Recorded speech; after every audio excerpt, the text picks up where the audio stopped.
Olá, seja bem-vindo ao Religare, Conhecimento e Religião. A religião passa por mudanças através dos tempos. Isso faz com que as igrejas personalizem seu discurso, a postura dos ministros, o espaço físico, tudo isso para atender às demandas dos fiéis. Como que essa situação pode influenciar no modelo de religião atual? Hoje, no Religare, eu recebo a professora de ensino religioso do Colégio Santo Agostinho, em Contagem, professora Cassiana Matos. Ela é mestre em Ciências da Religião pela PUC Minas. Cassiana, bem-vinda ao Religare, é um prazer ter você aqui no programa. O prazer é todo meu. Para rever este e outros programas, você pode acessar o nosso canal no YouTube, Religare, Conhecimento e Religião. Curta, compartilhe o Religare com seus amigos. Cassiana, como é que você tem pensado o papel, o lugar da religião na contemporaneidade? Esse é o tema da sua pesquisa, não é? Isso. O papel da religião nos tempos atuais, ele está muito associado ao interesse dos fiéis e essa busca por um significado, seja pelo lado sentido da vida, quanto pelo lado das expectativas sociais, um trabalho, um emprego, uma cura de doença, alguma coisa diferente disso. Então, a busca do sentido da religião, ela tem andado muito junto com o interesse do fiel. Então, a religião tem se modificado para atender uma demanda desses fiéis na sociedade atual. Parece que menos, em alguns casos, menos tem sido assim, projetos religiosos para a sociedade e mais a religião correndo atrás dos interesses dos indivíduos. Sim. Eu andei lendo a sua pesquisa, Isso. né? É mais uma busca de a igreja buscar atender a uma demanda de acordo com o interesse desses fiéis do que um projeto religioso propriamente dito. Mesmo nas minúcias dos projetos religiosos, sempre buscando atender à demanda dos fiéis de um modo geral. Mesmo que seja um projeto maior, sempre a busca pela demanda da minoria. Pelo que você anda estudando, você acha que essas características têm a ver assim, com o espírito de uma época? Um autor que você estudou, né, fala de tempos hipermodernos, como Gilles Lipovetsky. Isso. Para o Lipovetsky, no caso, ele coloca que isso é uma característica da hipermodernidade, que ele divide a modernidade, depois ele começa a falar de uma pós-modernidade e ele entende que não há uma pós, não se passou, mas sim as coisas afloraram e aumentaram, se tornando a hipermodernidade na concepção dele. Sim, vamos pensar alguém que nunca tenha lido, nem conhece nada de Lipovetsky. Quem que é esse autor? Bom, Lipovetsky é um filósofo francês, ele fala muito sobre a cultura contemporânea atual e o foco dele é tratar de assuntos corriqueiros. Ele não se atém à questão de existência, sobre a vida, sobre o niilismo. O negócio dele é falar de moda, sobre o comércio, sobre a mídia, sobre tudo que está acontecendo no momento atual. Então, o até foco de moda, não? Até de moda. E o interessante do Lipovetsky é que ele sempre tenta fazer uma leitura desse momento atual para poder entender quem são esses indivíduos atuais e fazer uma prospecção de, olha, isso pode estar nisso, por isso que aconteceu lá no passado, tal situação, e chegou nesse ponto que estamos agora. Seria uma leitura histórica que ele faz? De certo modo, tem um cunho histórico, mas é mais no sentido de entender quem são essas pessoas, esses indivíduos na sociedade hoje, neste momento exato. Ele não não tenta entender o passado nem o futuro, mas o momento de agora. E isso é a hipermodernidade, o agora. Pois é, o que é esse negócio, né? O termo fica assim bastante pomposo, né? Mas, exatamente, enfim, é o termo complexo, chique, né? Mas o que é hipermodernidade? Hipermoderno seria o agora, o efêmero, o consumo, o ter, o ser, tudo misturado. A gente não tem uma separação, uma divisão, é tudo um excesso. Então, a hipermodernidade, ela celebra o excesso das coisas. Então, o excesso do fundamentalismo, o excesso da religiosidade, o excesso do consumo, da moda, tudo em excesso é entendido como hipermodernidade, por esse momento atual. E agora você também mencionou ainda há pouco sobre um outro termo que é pós-modernidade. Pós-modernidade. Então, para muitos filósofos, após a modernidade, o período da modernidade, ou para alguns ainda estamos na pós-modernidade, que seria um momento, acabou a modernidade, estamos agora numa outra vibe, um outro momento.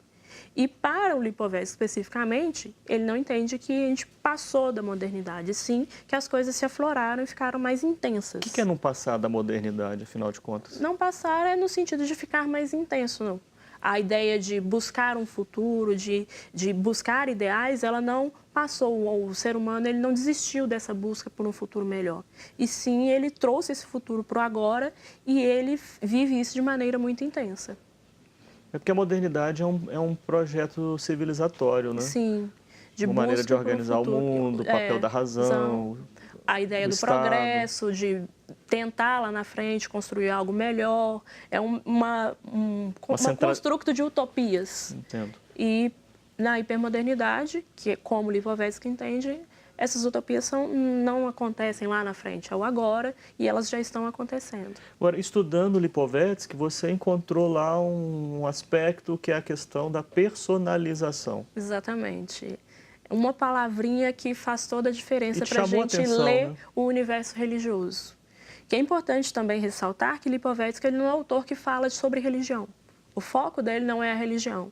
Então, ele traz para a gente elementos sobre a religião, porque é um elemento da sociedade, ele não elimina essa situação, ele fala um livro aqui, outro ali, mas não é o foco da pesquisa dele.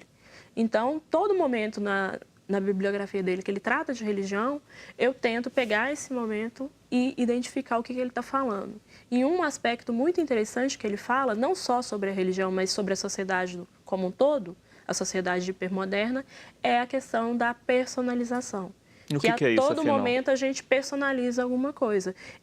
Eu tenho um óculos próprio para mim, para identificar que sou eu. Eu sou a única que tem esse óculos personalizado para mim. Então, é uma coisa para dar a ideia de eu sou único. Então, a personalização da crença, que é a análise que eu faço, que em momento nenhum Lipovetsky trata a personalização da crença. Eu simplesmente uni o útil ao agradável, a ideia de personalização com a ideia da crença, que é o meu fenômeno. Queria, exatamente. Né? Como é que é fazer um autor falar aquilo que ele não falou, né? Não chega a ser falar o que ele não disse, né? Porque implicitamente ele estava dizendo sobre a religião também. Mas ele não deixa isso tão claro. Então, eu tentei trazer para o nosso contexto brasileiro. E, às vezes, a gente tem um medo de pegar autores de fora para trazer para o contexto, e é um autor que ele fala de uma realidade que aconteceu algumas partes há algum tempo na Europa e que aqui a gente está vivenciando isso. Então, cabe muito bem para a nossa situação atual. E de que modo você vê essa personalização da crença nos dias atuais? Bom, a personalização da crença se dá de maneira, no caso das igrejas evangélicas, um culto específico para um grupo específico. Então, um culto para jovens, um culto para mulheres. Dentro da Igreja Católica, a gente percebe isso também, um grupo específico para jovem, um culto, uma missa específica para crianças, para mulheres, para negros, para minorias, e sempre tentando enquadrar naquele grupo muito específico, para você se sentir único. Então, olha, aquilo é para mim e não para aquele grupo como um todo. E sempre um discurso voltado para a individualidade de cada um. Então, você que tem uma situação financeira, uma angústia, uma falta de amor, então sempre voltado para você e não para a comunidade como um todo. Sim, você fez também uma aplicação disso num caso concreto, específico, numa igreja bastante importante em Belo Horizonte, que é a Igreja Batista da Lagoinha. Isso. Por que aplicar essa sua intuição aí teórica da personalização da crença numa igreja como a Igreja Batista da Lagoinha? Bom, é uma aplicação que caberia em várias igrejas, no sentido que são instituições mediatizadas, que sempre buscam, através da mídia, da internet, trazer mais fiéis. Então, a Igreja Batista da Lagoinha foi uma estratégia porque é uma igreja em franco crescimento, né? Que o foco dela é o crescimento, é alcançar a maior parte da população belo-horizontina. É uma igreja que está expandindo. O projeto 10%. Ela é uma igreja que está expandindo, ela não só está dentro de Belo Horizonte, ela tem expandido. É uma igreja que tem um grupo de fiéis tem um grupo muito fixo e tem um grupo muito rotativo, que vai, visita, fica um tempo fora. E é uma igreja muito interessante, porque ela junta mídia, consumo, literatura, tudo num espaço único. e chama a atenção desses E um fiéis. discurso bastante atual e próximo das pessoas. Então, tem os pastores mais tradicionais e tem os pastores que falam para todo o perfil de público, para crianças, para jovens, com um discurso totalmente voltado para aquele perfil. Inclusive para o mundo da música também, com grupos, são pessoas, cantores. São cantores, são pessoas conhecidas no mundo midiático, têm programas televisivos, estão em programas fora da emissora deles. Então, são pessoas que têm uma visibilidade muito grande na sociedade. Então, isso chama a atenção do fiel. Bom, eu quero conhecer mais, né, e ajudar também levar o telespectador a conhecer um pouco mais sobre o trabalho. Daqui a pouco, no segundo bloco, então, a gente fala mais sobre a sua pesquisa. Aqui no estúdio eu recebo a professora Cassiana Matos.